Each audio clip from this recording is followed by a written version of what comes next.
Hanomboka amin'ny fotoantsika alohan'ny hanombohana ny fotoana dia misy fanamariana vitsivitsy. Voalohany indrindra alohan'ny teny ampiasaina eto anivon'ny Wayatipien, teny gasy sy teny frantsay, dia alohan'ny hanaovana ny teny fampidirana izay atao amin'ny teny vahiny, dia atao ny ady hevitra amin'ny teny malagasy ranoray ary ny teny famaranana amin'ny teny malagasy.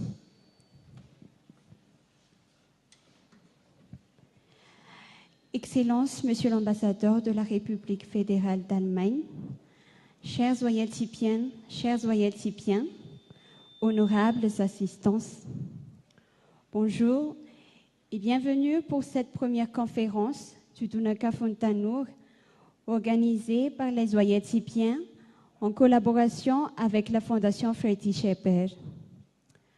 Comme vous le savez, le DATA a pour objectif de réveiller chez les citoyens, surtout chez les jeunes, leur sens du devoir et de la responsabilité, favoriser les débats publics autour de thématiques et de problématiques politiques, économiques et sociales d'actualité, et se veut être un espace de rencontre et d'échange.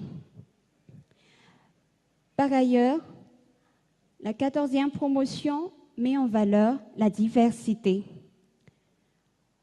Nous faisons de ce débat une référence en matière de multiculturalisme. Cette année, nous envisageons d'organiser le DATA hors de la capitale dans diverses régions. L'objectif étant de discuter les problèmes de ces localités et éventuellement inciter les participants à avancer des solutions. Ainsi, les récentes actualités nous ont conduit au choix du thème d'aujourd'hui, le financement du développement à Madagascar. En effet, l'ex-candidat numéro 13 à la présidentielle, aujourd'hui président de la République de Madagascar, avait souligné lors de sa campagne électorale que Madagascar peut compter sur l'exploitation de ses ressources naturelles pour financer son développement. Il s'agit d'une orientation majeure dans le choix du modèle économique futur de notre pays. Et ce choix suscite des interrogations, surtout concernant sa pertinence, son efficacité et son impact sur le développement. Aussi, pour animer ce débat, nous avons le plaisir d'accueillir Mademoiselle Aina Bovel, journaliste politique de Midi Madagascar et Wayatipienne de la 14e promotion.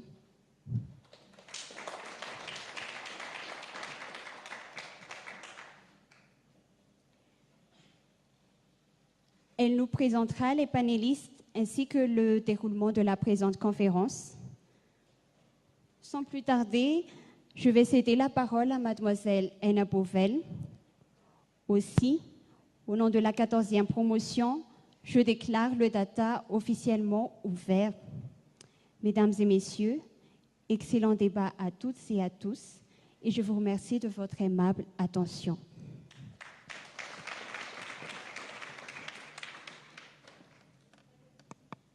Mankasitraka salfinarako tovaonana ny fitenenana manantatra ny arahaba izay efa nentina tamintsika teto ihany koa ny tenako ary manasa antsika rehetra hanatrika hatramin'ny farany izao DATA Dunaka Fontanora andiany voalohany amin'ity taona 2024 ity izao hatramin'ny farany. Famantsiam-bola ny fampandrosoana eto Madagasikara ny financement du développement à Madagascar. Io no lohahevitra resantsika amin'ity anio ity ary resantsika vahiny anankefatra izay ho atolotra amintsika avy hatrany. Ny vahiny voalohany dia ahitana an'Andriamatoa Rado Ratobisona. Izy dia PCA ao amin'ny CREM ny Cercle de réflexion des économistes de Madagascar. Izy ihany koa dia Paetoekarena ary miofana ho doctorant amin'ny lafiny io. Izy ihany koa dia mpampianatra ny atao hoe économie quantitative ary OILT-mpianina nivoaka tamin'ny taona 2014 Rado Ratobisona.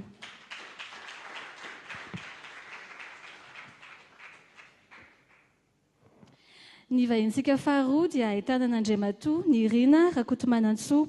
Izy dia coordonnateur an'ny programme IEM anany Initiative pour l'émergence de Madagascar. Izy ihany koa dia tale général ny orinasa malagasy Kraomita malagasy nany Kraoma. Andriamatoa Nirina Rakotomanantsoa.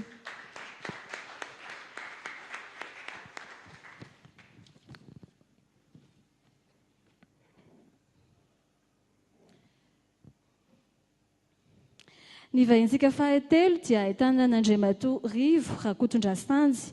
Izy dia mpitantana ny orinasa mpamokatra éthanol au biohamby, administrateur général ny unité 0, orinasa misehatra amin'ny fanamboarana ny article textile filohan'ny Alliance pour l'industrialisation durable de Madagascar. Izy ihany koa dia administrateur ny FIV-PAMA nany fivondronan'ny mpandraharaha malagasy, mpikambana ao amin'ny chambre de commerce et d'industrie d'Analamanga izy a, mpikambana ihany koa ao amin'ny conseil de gestion ny OSTI, mpanorona ary administrateur ny groupe Facebook des bâtons de la relance économique ary mpanorona ny think tank Sangany. Andriamatoa Rivo Rakotondrasanjy.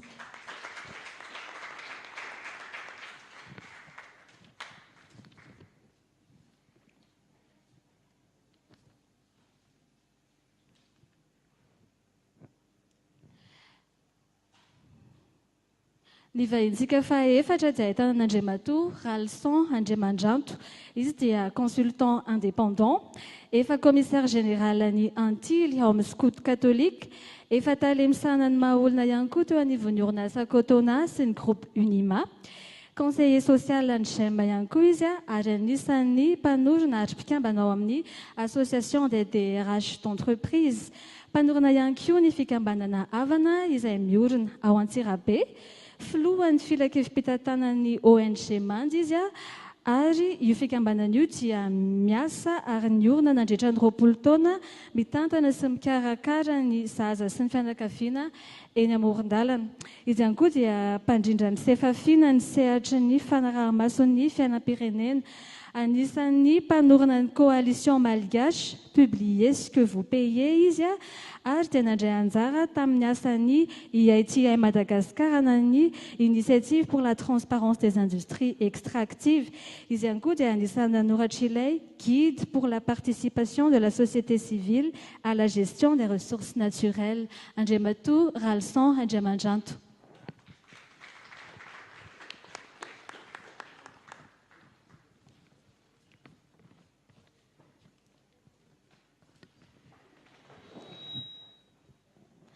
Zao zany no vahiny raha ifampitafatafa sy raha hijinika amintsika mitsidona fontanora-ndriany voalohany amin'ity taona-ty mizara roa ny fotoanantsika androany.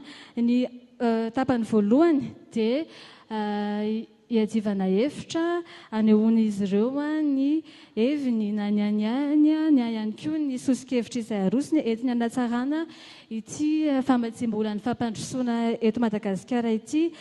Manana hatramin'ny 5 tsika ifampiresahana amin'ny zareo amin'ny lafiny iny. Ny tapany faharoa kosa tsika tahaka ny mahazatra dia andray ny fanontaniana ny fanamariana avy amintsika mpanatrika. Manana adiny iray eo sika anaovana izay fanontaniana na fanamariana izay araka ny efa nolazain'ny Salvina teo dia amin'ny teny gasy sy na amin'ny teny français no anaovantsika ny adievitra amin'ny ity anio ity. Koa alohan'ny tena iresahantsika dia miantso an'Andriamatoa 7 Andriamaroasina koa anazava amintsika ny votoatin'ny lohahevitra androany.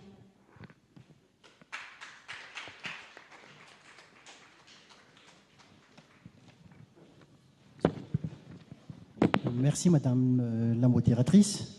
Sur ce, je vais tout de suite donc procéder à la mise en contexte de notre data d'aujourd'hui dans le thème, et je rappelle, le financement du développement à Madagascar. L'objectif de la mise en contexte est d'abord de nous apporter des éléments de base susceptibles de favoriser les débats et d'ouvrir ensuite vers des pistes de réflexion. Donc tout de suite, focus dans le passé. À travers les régimes qui se sont succédés, les constats des 3 dernières décennies laissent transparaître un financement de plans et projets de développement construits essentiellement autour des apports des bailleurs, figeant ainsi l'État dans un incontournable assistanat perpétué par un dictat porté sur les modalités d'exécution et le choix même des secteurs cibles. Focalisé sur les volets qualifiés de prioritaires par les bailleurs, les aides au développement se réduisent principalement au soubassement de la pyramide de Maslow et sont traduites en appui aux services sociaux de base, en l'occurrence l'éducation et la santé. Les investissements à long terme, les filières porteuses à l'instar de l'industrie, le commerce, l'artisanat, le tourisme, les industries extractives, ainsi que l'apport en valeur ajoutée des ressources naturelles dont recèle la Grande Île, semblent par ailleurs quasiment effacés de l'échiquier des bailleurs. Pilier et fer de lance potentiel de l'embâcle d'une économie insulaire autosuffisante, ouvrant vers un développement durable, ces atouts sont pour le moins endormis. Des pseudo-plans de redressement dont les points d'ancrage furent des documents stratégiques émérites tels que le livre rouge inspiré de l'ex-Union soviétique et son paradis socialiste, l'amorce de privatisation par l'ajustement structurel, la libéralisation économico-politique, leitmotiv après l'insurrection de 1991, le Madagascar Action Plan, Bible du régime du lendemain des événements de 2002, la politique d'austérité et d'autosuffisance, mot d'ordre de la transition, la politique générale de l'État de 2014, articulée de l'émergence 2030 tuée dans l'œuf, ne semble pas avoir apporté les résultats escomptés. Les statistiques de la Banque mondiale révèlent un taux de pauvreté oscillant au-dessus des 75%, soit 9 Malgaches sur 10 vivant en dessous du seuil de pauvreté, et ce, depuis des décennies. Selon la même source, la Grande Île a occupé en 2018 le 4e rang des pays qui produisent le moins de richesses. Avec l'avènement du régime en place, aguerri par les difficultés économiques surmontées pendant la période transitoire, où la politique d'autosuffisance était de rigueur dans une économie prise en otage, embourbée dans un timide taux d'industrialisation et où le fonctionnement reposait sur les rendus des recettes fiscales et douanières, une note d'efficacité en termes de développement est très attendue à travers l'accomplissement de l'initiative pour l'émergence de Madagascar. Une bonne gouvernance couplée à une mise en valeur à juste titre des ressources naturelles, faisant la fierté de Madagascar, susceptible de constituer un levier de développement, d'une part, et un tremplin pour le redressement socio-économique, d'autre part, retiennent aujourd'hui toutes les attentions. En 2010, près de 200 kilos de lingots d'or ont été sortis légalement du territoire par voie aérienne en l'espace d'1 mois, lorsque le gouvernement de l'époque a momentanément autorisé son exportation. Il est à noter que l'interdiction étant de nouveau en vigueur, les saisies se multiplient jusqu'à maintenant. Les rares chiffres recueillis révèlent en outre qu'entre 2010 et 2015, 8 905 rondins de bois de rose ont été saisis contre 179 950 rondins déclarés, selon donc les statistiques de Traffic Report parues en décembre 2016. Voilà des photos aériennes qui ont été prises à l'époque, donc d'embarquement clandestin de bois de rose. Et là, nous avons un grand porteur qui ont procédé donc à ces embarquements clandestins. Donc, les résultats d'une investigation publiée le 11 décembre 2017 par Laurence Defrando, journaliste du quotidien français Libération, mettent par ailleurs à nu une saisie de 3000 tonnes de bois de rose à Singapour, hormis d'autres coups de filet douaniers effectués dans l'Asie, la région de l'océan Indien et quelques pays d'Afrique. Tout ceci pour vous dire qu'il y a autant d'éléments témoignant des richesses nationales dont les enjeux sont considérables et qui nous mettent aujourd'hui au défi. Sur ce, Madame la modératrice, je vous passe la parole. Merci, c'est Andrea Maroisson. Financement du développement à Madagascar, Famatsimboula, ny fampandrosoana eto Madagascar, Andriamatorado Ratobson, inona avy ireo loharanom-bola ny fanjakana anankiray entina manantanteraka ny fampandrosoana. Misaotra betsaka indrindra Aina Bovel manatitra ny arahaba amin'ny tsika rehetra izay tonga manatrika eto amin'izao fotoana izao. Ny firenena rehetra maneran-tany na mahantra na manan-karena dia manana fomba iraisana hoentina maka amin'izany fampandrosoana izany.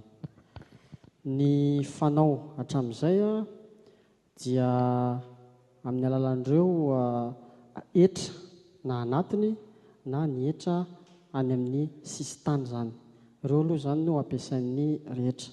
Ny ankoatr'izay kosa nefa ny amin'ny avy ao anatiny dia misy ny amin'ny firenena azy. Ny firenena izany dia hoe misy fandaminana, misy lamina zany izay apetraka ao anatin'ilay firenena fa tsy fanjakan'ny baroa zany ny ao anatiny ao. Ny firenena anankiray koa dia afaka manao confiscation amin'ny fotoana izay mety ilana azy, azahoany vola iny. Afaka koa izy ho mpiara-miombonantoka amin'ny sehatra tsy miankina, amin'izay sehatra na seham-piariana anankiray izay hita indrindra fa tsy ho vita ny sehatra tsy miankina, dia mpiara-miombonantoka izy amin'izay, ary manana ny fahefana feno izy ampiasa ny volam-panjakana na ny vola eo am-pelatanan'ilay fitondrana. Mety amin'ny alalan'ny famoronam-bola, mety ho amin'ny alalan'ny fahafahany mampiseho amin'ny ao anatiny sy ny amin'ny any ivelany fa ainy ny manisa valorisation tiako resahana an'ireo arena miotrika ao anatiny raha misy zany, ka dia avadika ho vola aingana. Fa ny tena fanao koa dia ny firenena tsirairay avy dia manana ilay antsoina hoe tahiry. Ilay tahiry, fa ny fahazahoana ny tahiry raha any tokantrano tsirairay avy dia ampirimina ao anaty boatin-drakitra izy aloha dia mibetsaka izay vao ampiasainao.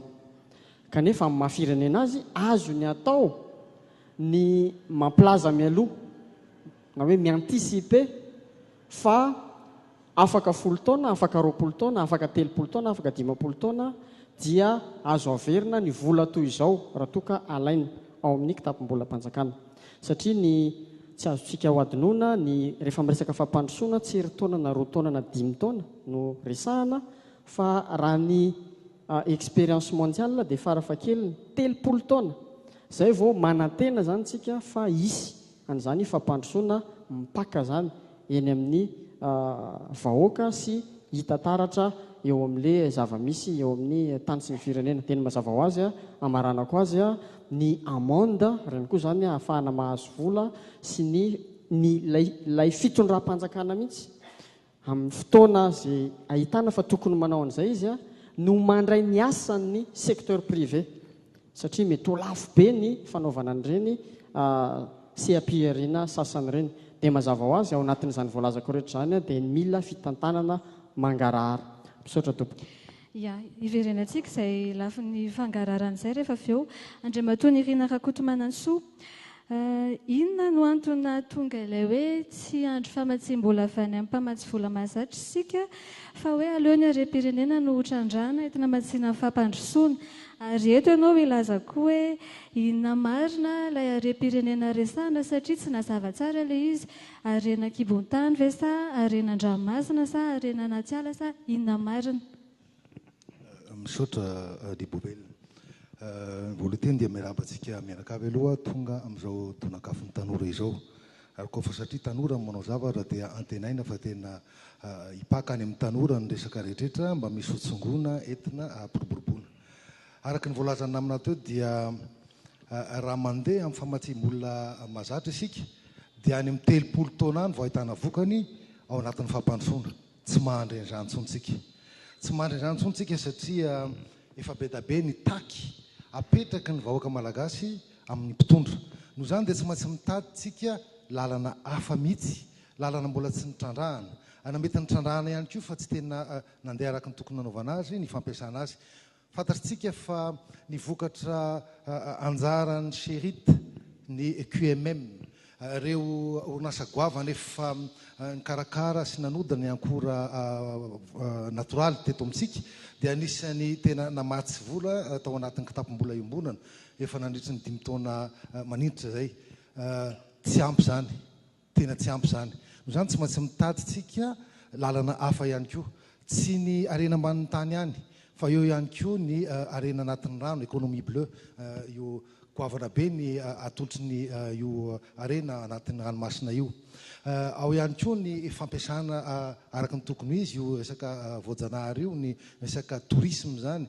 Tsy voatery tsy maintsy manangana fotodrafitrasa goavana be manao an'io fa anisan'ny mampiditra vola be indrindra ihany koa ny écotourisme, ny resaka agribusiness etc etc etc. Ny tiana marihina fotsiny dia natao anaitrantsika kely raha ny arena ambanin'ny tany eto Madagasikara dia ny 20 isan-jato fotsiny aloha zao ny tena fantatra. Vao ny 20 isan-jato fotsiny fantatra. Amin'ireo 20 isan-jato ireny nefa ny 3 isan-jato ny trandrahana. Sotra tompoko. Sotra tompoko. Andriamatoa Rivo Rakotondrasanjo, manaona ny fahitanao an'izay hoe politika ny fanjakana zany hoe andeha hitrandraka ny harem-pirenena, indrindra fa par rapport amin'ny fiaraha-miasantsika tamin'ny mpamatsy vola mahazatra toy ny banky iraisam-pirenena na ny tahiry-mbola iraisam-pirenena, inona mety ho tombony, inona mety ho olana amin'ny fampandrosoana? Misaotra betsaka aina miarabantsika rehetrarehetra. Amaliko azy ngamba aloha dia tsara fantatritsika ihany hoe nanahoana ty financement le développement teto Madagasikara ty zany hatramin'izay.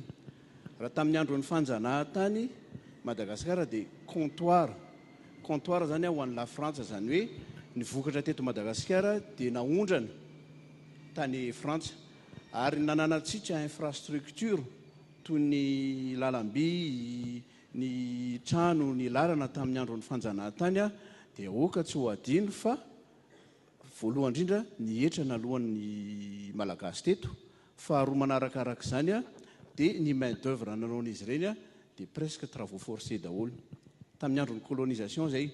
Rehefa nahazo ny fahaleovan-tenantsika tamin'ny première république tamin'ny andron'ny Tsiranana dia nisy an'le 14 ngamba izy tsy diso aho 14 accords na convention de coopération niaraka tamin'ny la Frantsa zay niaro ireo ataontsika hoe orinasa zany zay nitrandraka ny arena teto Madagasikara teto. Tamin'ny andron'ny première république tsika zany dia nieritreritra hoe ohatry ny nety le izy fa teo zany le relation bilatérale tamin'ny frantsay zay tena namaty zany ny fandrosoana tamin'ny développement zany tamin'izany.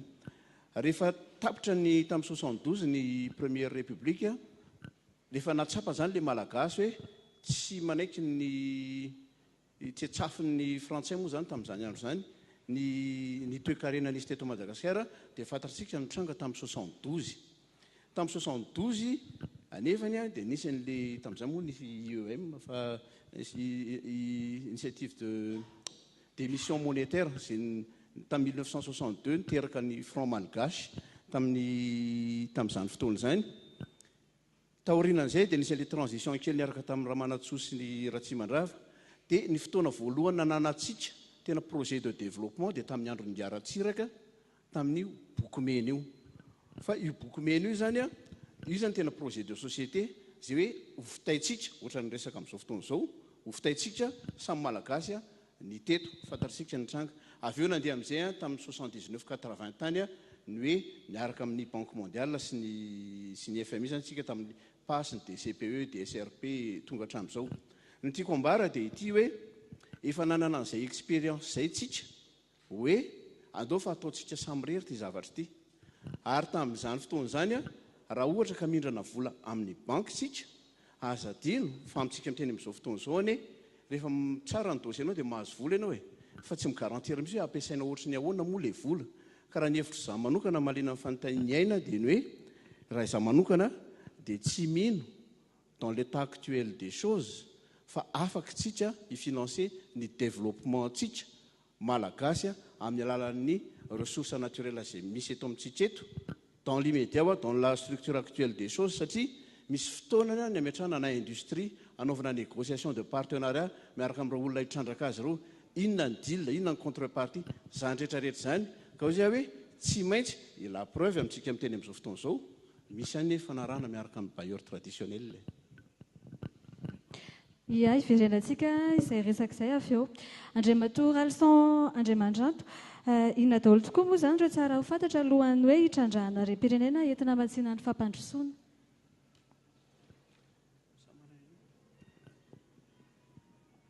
Misaotra iaina dia manantitra ny fiarabanantsika menakavy.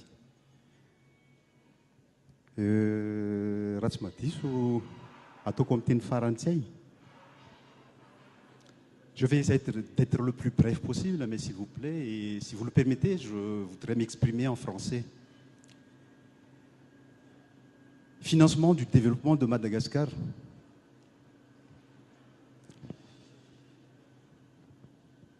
On pense utiliser, exploiter au maximum les ressources naturelles du pays.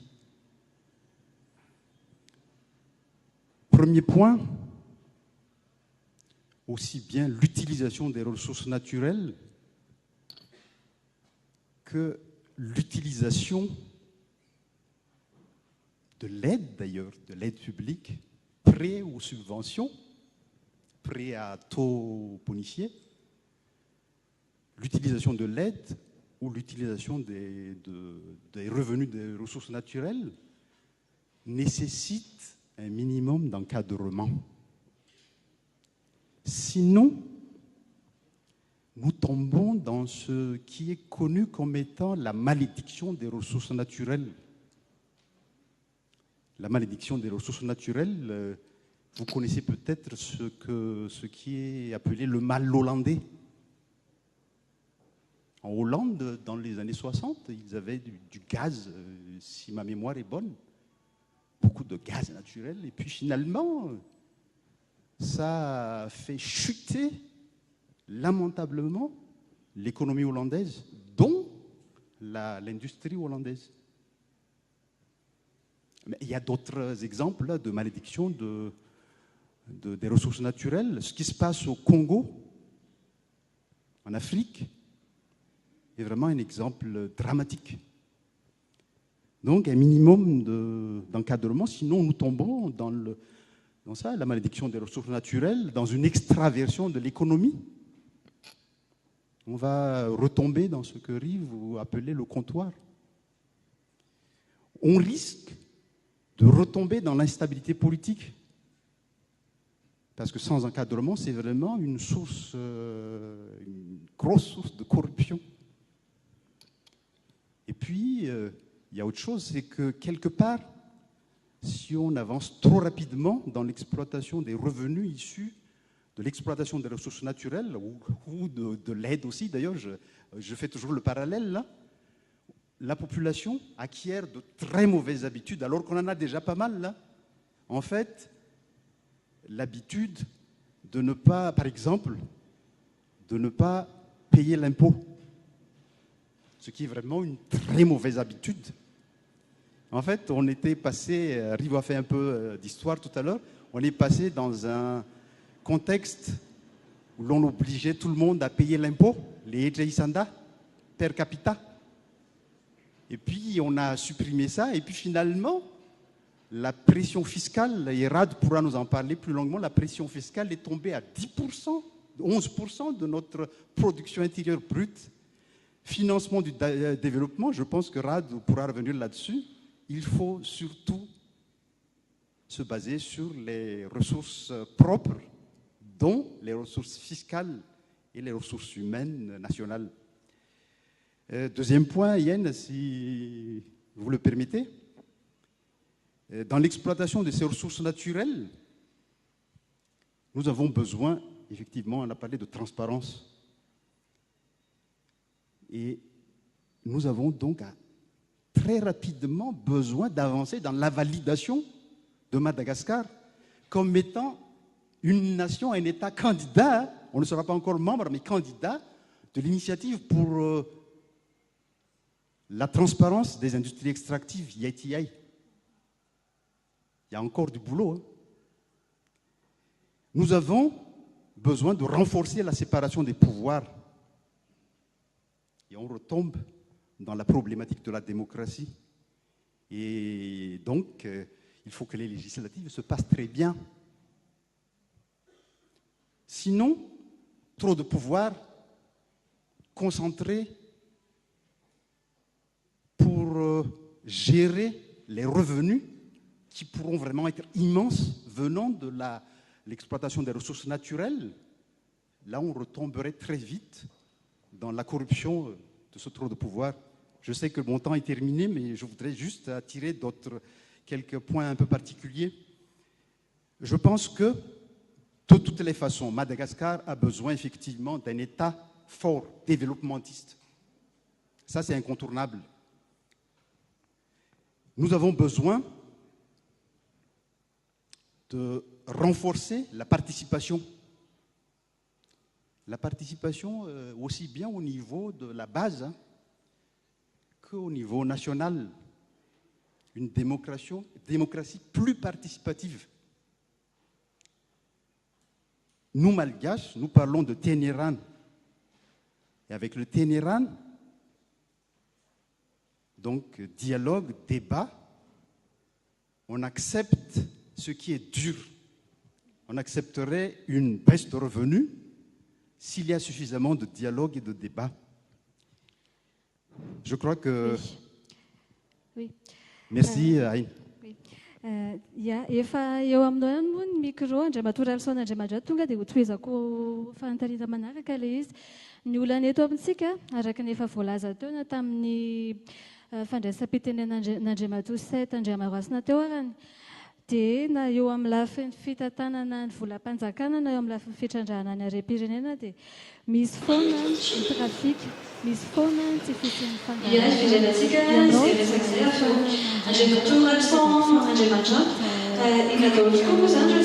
tsy fila teo iny ary ianao any koa dia efa niasa tao amin'ny EITI. Fantatritsika hoe misy ny atao hoe norme EITI, afaka zarainao aminay hoe inona ilay norme EITI ary ahoana ny fomba ampidirana anazy rehefa mitrandraka ny harem-pirenena isika.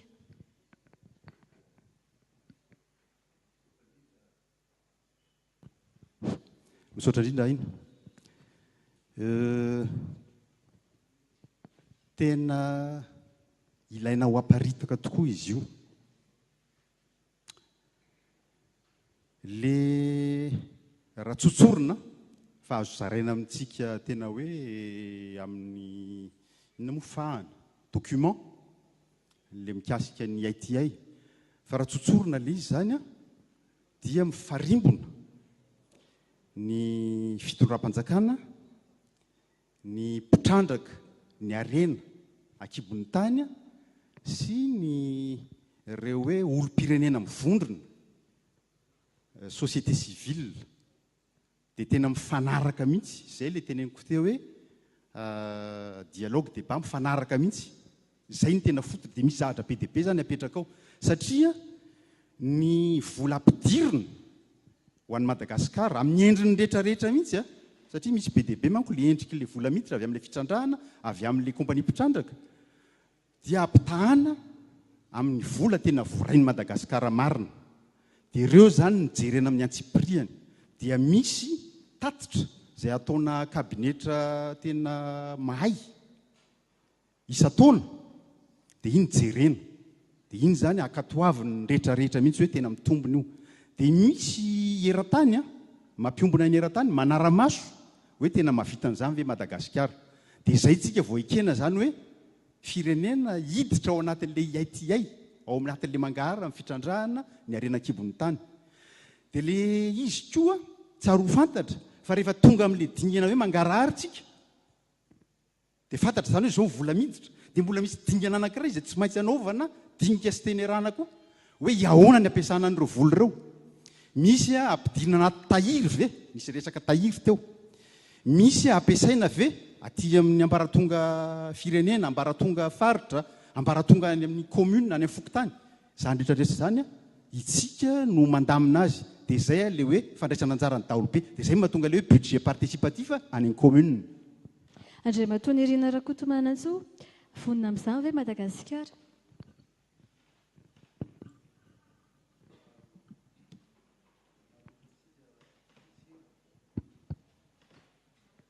Teto amintsika voatsela ny sekretary iraisam-pirenena izay mikarakara io resaka mangarahary io IITA ary fifaliana ao anay no nandray azy tao amin'ny orinasa kromita malagasy satria zay dia nangataka mihitsy ny ho partenaire ny IITA.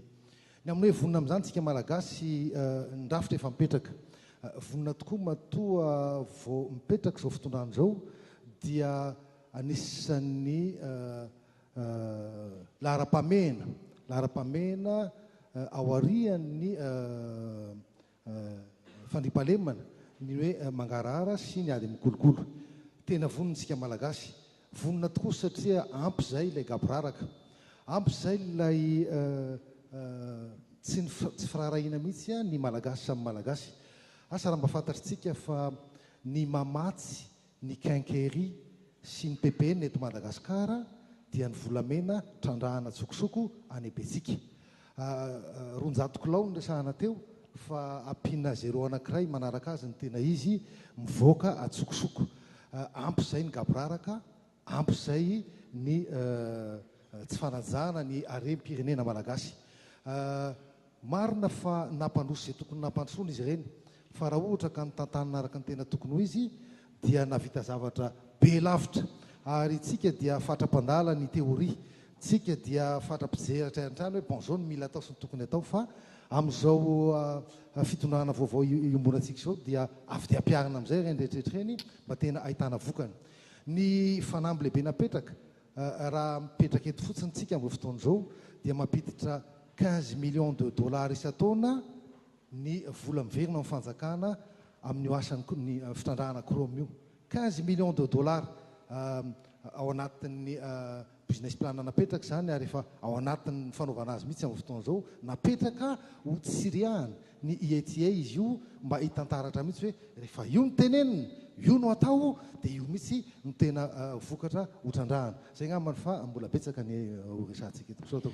Ia, Andriamatoa Rakotomanantsoa, raha ohatra moa zany araka ny tenin'Andriamatoa Nirina Rakotomanantsoa teo hoe mahazo an'izay 15 millions de dollars zay tsika, ahoana zany ny fomba ampidirana azy? Afaka hazavainao ve ahoana ny fomba ampidirana ireo 15 millions de dollars eo any anaty kitapom-bolam-panjakana mba tena hoe ho any anaty kitapom-bolam-panjakana tokoa ilay izy, fa tsy hoe lasa nandeha nisy nanao trafika na nisy nanodina, ary ahoana no ahafahan'ny tokantrano tsirairay avy mahafantatra hoe tena tafiditra aty amintsika izany 15 millions de dollars izany, tafiditra any anatin'ny aty vilany no tsika malagasy izany 15 millions de dollars izany. Misaotra betsaka ny amin'ny fanontaniana fa mialohan'ny amaliko an'izay angamba dia tiako ho saritina any amin'ny fomba fijery afitsika amin'ity resaka hoe financement du développement ity, satria ny fomba fampidirana an'ilay 15 milliards de dollars, non 15 millions de dollars, efa ny fanjakana ilay izy tokony ao anaty kitapom-bolam-panjakana, tokony tsy misy hoe ahoana na ahoana ny fanaovana azy.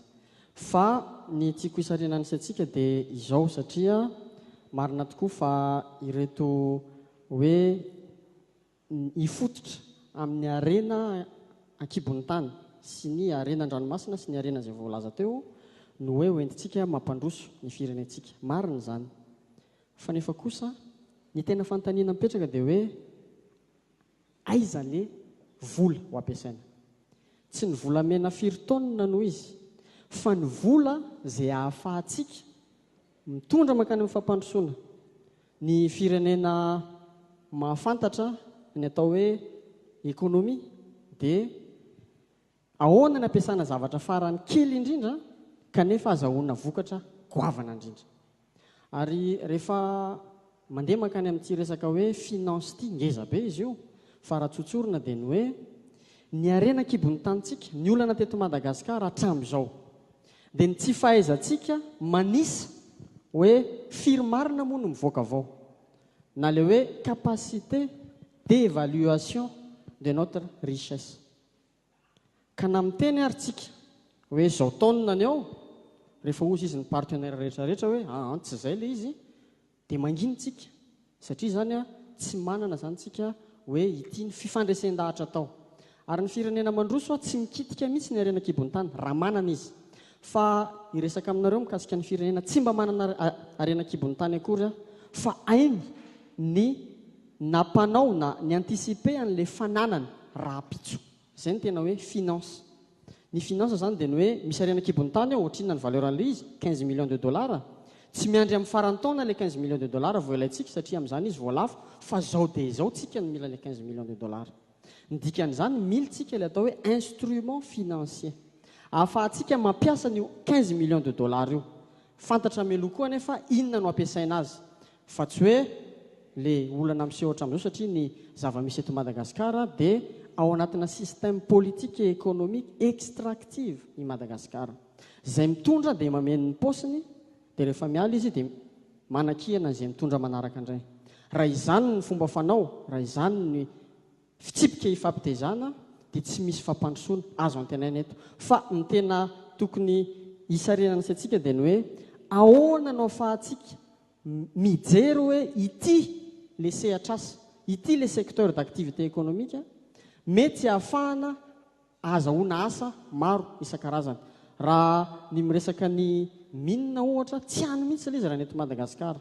Raha mbato viange 10 000 fotsiny ny mpiasa ao dia inona moa ny effet d'entraînement antenaintsika amin'izany.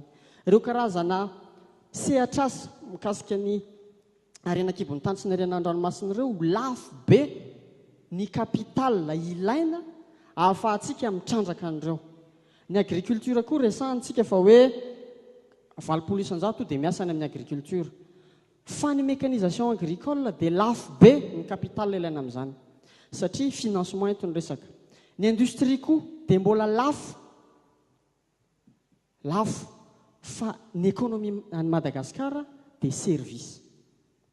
Tsisy afaka mandany zany tsika rehetrarehetra ary ny mampalahelo bizina no iresantsika azy, fa nisy ve fitondram-panjakana na iray azy sany laza fa io économie de service io no tokony hotrandrahana ary atao ny ametrahana fa ao anatin'ny économie de service dia tokony misy ny fangaraharaana système bancaire ohatra, administration publique sy ny sisa sy ny sisa. Fa inona ny zava-misy tsy eto Madagasikara ihany fa aty Afrika ray manontolo économie à 2 vitesses, à 3 vitesses ny économie atsika.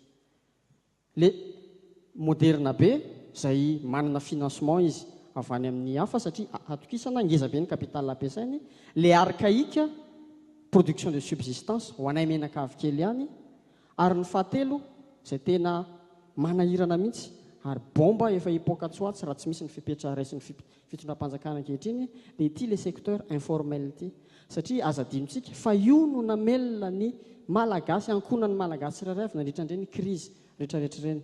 Ka aokontsika tsy ho variana ny amin'ny arenan-kibon'ny tany ka hitrandraka ny arenan-kibon'ny tany, fa ahoana ny ahafahantsika milaza sy mandresy lahatra any firenena izay mpiara-miombona nantoka amintsika hoe manana zao taonina izay amin'ity sy amin'ity, tsokitianay anay fa apetrakay ary amin'ny bourserie na ary dia ome vola ilainay izay ho amin'ny fampandrosoanay amin'ny fotoana izay ilana azy. Ny crise de 2008 ange samy tehaka ny volany daholo ny olona, crise financière. Ka manino tsika ny tsy afaka manao an'izany koa, milaza tsika fa misy arena ao, aza kitikitihana tompoko ny arenanay, fa omeo anay ny vola mifanaraka amin'ny arenanay izay ao. Zay no tokony fifandresen-dahatra atao ny fitondram-panjakana manoloana ny partenaire atsika. Misaotra tompoko. Andriamatoarivo Rakotondrasanjo koa teo ohatrany tsy tena nitovy-hevitra tamin'ilay hoe fitrandrahana ny harem-pirenena. Mitovy-hevitra amin'ny Andriamatoa Rado Ratobisona fa ianao samy mahita hoe misy lalana hafa tokony izorantsika entina hamatsiana vola amin'ny fampandrosoana sa hoe aleo mitrandraka ihany sa hoe aleo miaraka amin'ny mpamatsy vola mahazatra sa misy alternativa hafa afaka arosonao. Voatery tsy maintsy nijanona moa zany tamin'ny famille Belarina ny hevitra fa somary nampiororon'ilay timekeeper tatsy tsy maninona ny tiako ambara zany dia izao hoe mirona any amin'ny hevitry irado dans le sens hoe tsy tsara zany no arona be loatra any amin'io resaka arenan-kibon'ny tany io ny resaka financement na développement eto Madagasikara sy ny hoe azahoana vola. Aza diny fa ny PIB na ny arika-arena fao be dia misy ny valeur ajoutée izay créé eto amin'ny firenentsika.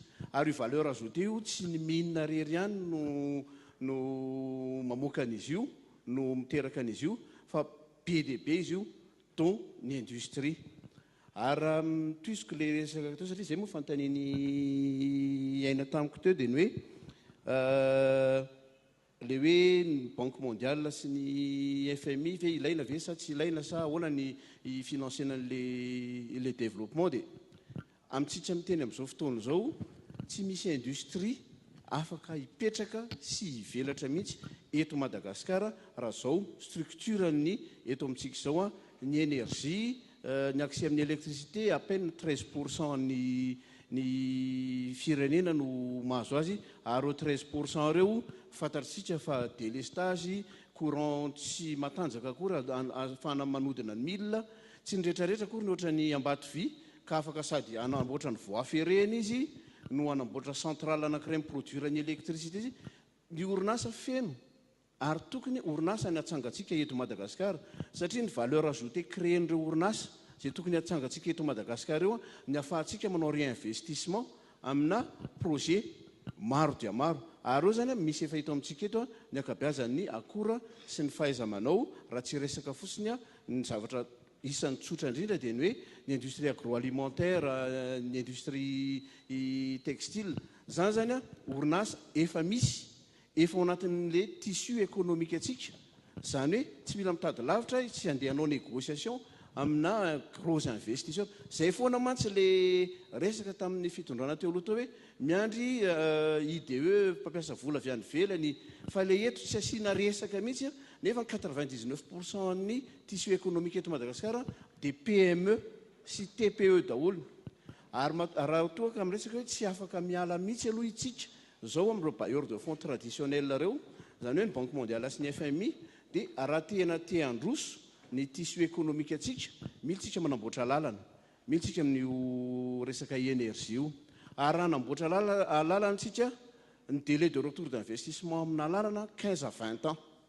tsy misy privé andeha tsoboka amin'izany investissement zany fa tsy maintsy ny fanjakana raha tsy hoe anga hifampiraharaha amina privé zay tsy dia maro-potitra loatra ny mode de financement dia voafaty sao tsika mandritra ny 10 taona na mandritra ny 20 taona dia ozy izy hoe tsy maintsy aloha tsika mistructuré an'le économie atsika tsy maintsy tsika mamokatra énergie ahafahany industrie atsika mihodina tsy maintsy tsika manamboatra lalana désengorger an'ireo toerana rehetrarehetra zany zay producteur ana matière première sy ressources ahafahany industrie mihodina ireo zany rehetrarehetra zany dia tsy ahafahantsika mihitsy zany miala amin'le hoe reny bailleurs de fonds traditionnels zay manao prêt à taux concessionnel manao subvention tsy ahita mihitsy sika zany mpampindram-bola raha ataoko hoe sarotra ka mazava ny fitantanam-bola mazava eo zany le intérêt réciproque hoe tokony mihitsy sika zany any aloha raha ohatra ianao ka hividy tomobile tsy dia couvert bancaire ny andeha hividananao tomobile zay à court terme taux lafo be fa tsy maintsy zavatra plus ou moins à long terme donc zany itsika zany lasa voarebiribin'le resaka politika fotsiny hoe tsy vitantsika zao marina mihitsy averiko indray marina mihitsy fa hoe afa manina arany tamin'ny 79 tamin'ny 1980 nefa teto ny Banque mondiale mbola zao ihany tsika fa ny banque mondiale anga no nitondra ny firenetsika, itsika no nitondra ny firenetsika, itsika ve nanana sarisaritsevitra momba ny fiarahamonina tiatsika ajoro eto Madagasikara, itsika ve nanana vinam-piarahamonina, itsika ve nanana projet de société, ty toeranty anaovantsika tourisme, ty toeranty anaovantsika agribusiness, eto anaovantsika mine zany rehetrarehetra zany tsy mbola fanontaniana mipetraka tamintsika tamin'ny andron'ny Ngiaratsiraka, tsy hoe Proratsiraka fa le vision le rangahy iny raha nanao izy ny banque ny tantsapamokatra, c'était pour financer le secteur primaire.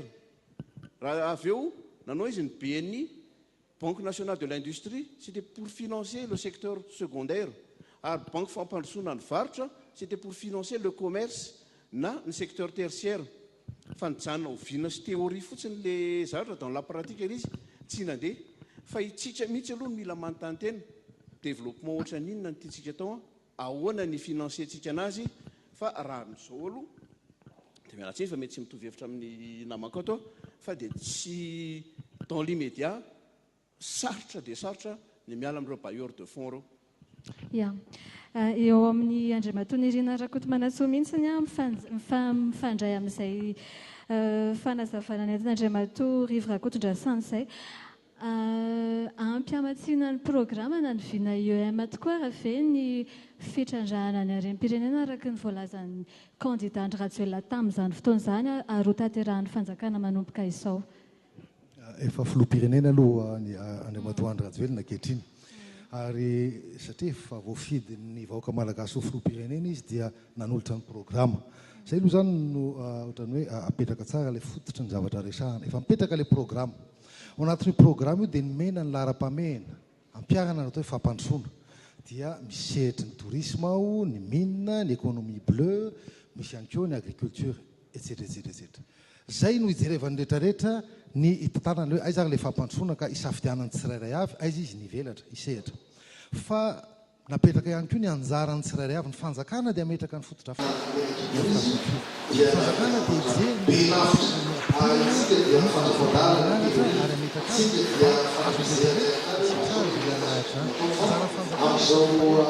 ny sy ny zavatra maro zay mipetraka ho tena anjarany zany atao hoe fitondram-panjakana zany. Fa zany rehetrarehetra zany dia raha resaka fampandrosoana, tena fampandrosoana ny secteur privé ny tena hanao azy. Zay no moteur'ny économie, ny tena fampandrosoana amin'ny firenena rehetrarehetra. Ny eto amintsika mila mifidy amin'izay ny secteur privé fa tonga ny fotoana hijerevana hoe aiza izy nivelatra. Ary eo amin'ny sehatra ivelarana io ve efa mipetraka daholo ny lamina rehetrarehetra mba ahafahana tena manatanteraka azy. Raha mitenitsika eto hoe ahoana mikasika ny mine satria ao anatin'ny tolotra singanakaina petraka hitondrana zany fampandrosoana zany ny mine efa manao izay tokony ataontsika. Raha ny teny atao hoe roapolo isanjato ny harena ambanin'ny tany fotsiny mbola vao vita ny sondage, vao roapolo isanjato fotsiny. Zavatra tiana tenenina amin'izany fotoana zany tamin'ny taona 5,7 nahavitana an'izany. Ny tiana lazaina dia izao isika malagasy mihitsy aloha no metsiny voalohany satria tsy fantatritsika ny misy eto amintsika ary tsy nitady akory tsika ahoana ny ahitana ny misy eto amintsika. Tsara mampafantatra fa raha nametraka ny vinavina ananganana ny sérité io dia certificat d'immatriculation et de situation juridique ny betaina omby no netany tady vola 6 milliards de dollars eran'izao tontolo izao. Dossier mipetraka zany. Ary vitan'zareo ny lever n'le financement nanaovana io usine amin'ny fotoana izao io sy nitrandrahana ny harena amintsika. Tsy tena hoe ahoana ny efa rano taty aoriana fa ilazako amintsika fotsiny fa tsy nalefantsika lavitra ilay tena fitrandrahana ny misy eto amintsika, ilay finiavana amadika an'io fampandrosoana. Zany zany miandry eto amintsika zany. Raha miresaka volamena efa ndrasantsika teo iny, fantatritsika ve ny tena inamarina réserve misy resaka volamena zany. Matoa ny fitondram-panjakana ankehitriny nametraka hoe ao amin'ny mine dia anisany singa anankiray lehibe amatsiana ny fampandrosoana eto amin'ny firenena. Marina zany, tena marina zany. Marina zany satria raha mamoaka 2 tonnes mahery kely eo betsika fotsiny, nahoana ny tsoarina ny fitrandrahana ny betsika dia mba afaka misitraka an'izany ny vahoaka malagasy. Vao betsika izay mbola misy maiva-tanàna, mbola misy tablava, mbola misy mananjary, mbola maro ny toerana misy zany atao hoe volamena zany. Ary tsy fotsiny ihany fa ao anatin'ilay teny namako tato hoe ny tena fahaizana mandraraha mitady vola dia tsy mampiasa any eo aminao fa apetraka ho garantie ny arena misy eo aminao. Raha ny chrome fotsiny resantsika io moa zany no anendrenany tena ankehitriny dia ohatran'ny mba fantatra aiza marina ny tonanan'izy io 10 millions de tonnes métriques en réserve. Zay aloha mifantatro zao fa manana réserve pour 50 ans isika malagasy amin'ny resaka chrome fotsiny. Eny tompoko efa manomboka mitady mpamatsy volo zay ary io ataonay garantie 10 millions de tonnes métriques io. Ary efa misy amin'ny fotoana zao mandondomaravarana hoe ahoana ary ny atao. Zay zany le ataoko hoe inona aloha no entinao hitady vola. Anisan'izany minina, anisan'izany ny potentiel touristique misy eto amintsika ny zavatra maro be. Ahoana amin'izay ny tediavana vola izarana ny vokatrin'izay fampiasana vola zay sy ny rehetrarehetra fa okotsika tsy andry ny fotoanam-panjakana foana hatrany hatrany ka anometsiny fa anjaran'ny secteur privé anjarantsika malagasy tsirairay avy mitady ny lalana. Raha nanao kady izay dia nahita fa raha samy mandoa etra daoly mandoa ny tokony ho aloha dododolo ny vahoaka malagasy sy mpandraraha eto Madagasikara dia miteraka azahoantsika 4 milliards de dollars 4 milliards de dollars de revenus. Azany keo fifa mihoatra le anjarako misaotra tompoko. Ya, amaraparana ny fotoantsika ety aloha ety fa alohan'ny andraisana ny fanontaniana avy aty amintsika manatrika metsika fitenena Andriamatoa Rivo Rakotondrasantsy. Miala tsy fa tsy hoe resaka dialogue entre ny mirahalahy izy ity fa mazava le hoe raisin'ny fanjakana ny mampidina ny vidin'ny jiro, raisin'ny fanjakana ny andraikitry ny fanjakana le manaparitaka zany mba ho accessible amin'ny olona rehetra zany le énergie iny eny mazavy fa le hoe ahoana ny anaovana azy rovina ny vita ary mandritra an'izay afiny inona ny famatsim-bola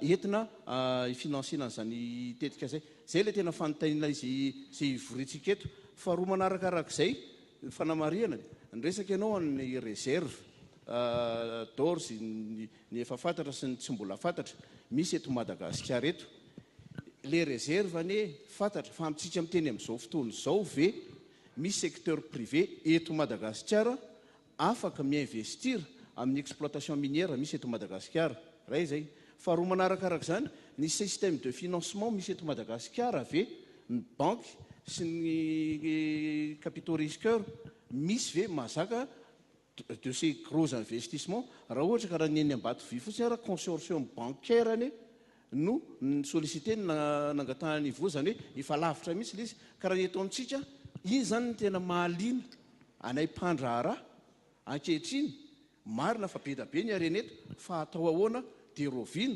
satria ianareo ny laza fa tsy mila ny bailleur de fonds traditionnel hatramin'ny rovina raha niaritra inona ary ahoana ny finansiana ny fonctionnement de l'État fotsiny dia efa 60% mihoatra aide budgétaire efa nanomboka tamin'ny 1990 ka hatramin'ny 2017 doublé ny volume ny aide budgétaire nataon'ny Banque mondiale na resaka financement auto concessionnel zany na resaka don an'le FPR zany hoe les structures de l'économie antsika mihitsy zany efa natao iankina amin'ireo aloha ka tsy du jour au lendemain zany izy no io mandromizay période de transition zay inona les plans